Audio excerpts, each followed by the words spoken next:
প্রিয় দর্শনার্থীবৃন্দ, আজকে আমরা চলে এসেছি লাল কাঁকড়ার চর কুয়াকাটায়। এখানে দেখাবো কিভাবে লাল কাঁকড়া ধরা হয়। মূলত তিনটি উপায়ে বাচ্চারা লাল কাঁকড়া ধরে। একটি হচ্ছে এইভাবে ধাওয়া দিয়ে, অর্থাৎ কাঁকড়াকে তার যে মূল গর্ত এটাতে না ঢুকতে দিয়ে ধাওয়া দেয় এবং কাঁকড়া বিভিন্ন গর্তে গিয়ে ঢুকে। যেমন এই কাঁকড়াটি ঢুকছে একটি গর্তে, যেটা পুরোপুরি সে যেতে পারে না, কারণ এটা তার নিজের করা গর্ত না।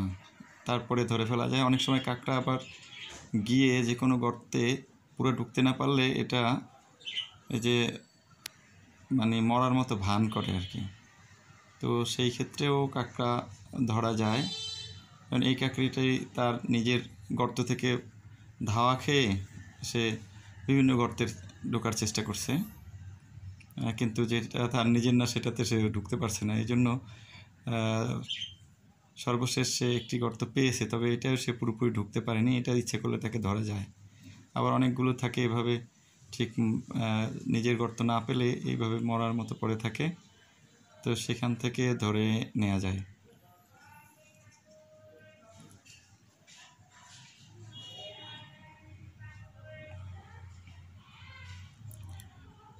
আর এই কাঁকড়ার গর্তগুলো মূলত প্রায় 1 হাত বা 1.5 হাত হয়, যা যে পর্যন্ত গর্ত করার পরে অনেক ক্ষেত্রেই কাঁকড়া ধরা সম্ভব নয়। তবে কিছু কিছু গর্ত থেকে কাঁকড়া ধরা সম্ভব, যেটা আমরা সামনে দেখতে পাবো।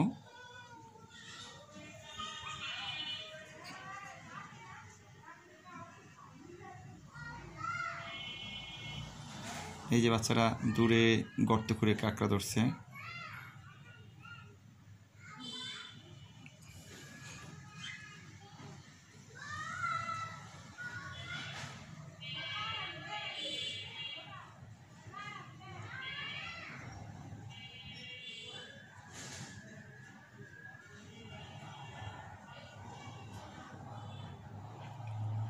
এইটা আসলে এই ক্ষেত্রে বড় কাঁকড়া ধরা খুবই কঠিন, ছোট কাঁকড়াগুলো এভাবে ধরা যায়।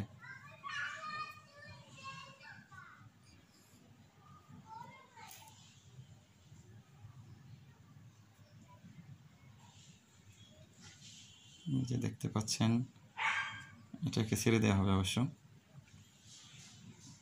এছাড়া আরেকটা পদ্ধতিতে কাঁকড়া ধরা যায়, যেটা সবচেয়ে সহজ পদ্ধতি আর কি। তো কাঁকড়া ধরার ক্ষেত্রে সবচেয়ে সহজ পদ্ধতি হচ্ছে ফাঁদ পদ্ধতি। এই পদ্ধতিতে খুব সহজে কাঁকড়া ধরা পড়ে। এই ক্ষেত্রে সব কাঁকড়াই ধরা সম্ভব। যেমন এই যে জাল পেতে রাখে ওরা কাঁকড়ার গর্তের মুখে, যখন কাঁকড়া ভিতরে থাকে ওখান থেকে বের হলে এরকম জালে আটকে যায়, পরে এটা ধরা সম্ভব হয়। তো এটা হচ্ছে সবচেয়ে সহজ পদ্ধতি কাঁকড়া ধরার। এভাবে কাঁকড়া ধরলে আসলে জীববৈচিত্র্য নষ্ট হবে, সেই জন্য কাঁকড়া না ধরাই ভালো। আমি এদেরকে কাঁকড়া ধরতে দেখে ভিডিওটা করলাম, সবাইকে সচেতন করার জন্য যে আমরা কাঁকড়া না ধরি। অবশ্য এরাও কাঁকড়া ধরে সেগুলোকে জীবন বিপন্ন করেনি, বরং আবার ছেড়ে দিয়েছে। এই যে কাঁকড়াগুলো ধরার পরে আমি নিজে থেকেই দেখেছি যে কাঁকড়াগুলো ছেড়ে দেওয়া হয়েছে এরকম। তো আমরা জীববৈচিত্র্য রক্ষায় কাঁকড়াকে ভালোভাবে থাকতে দিই। ধন্যবাদ।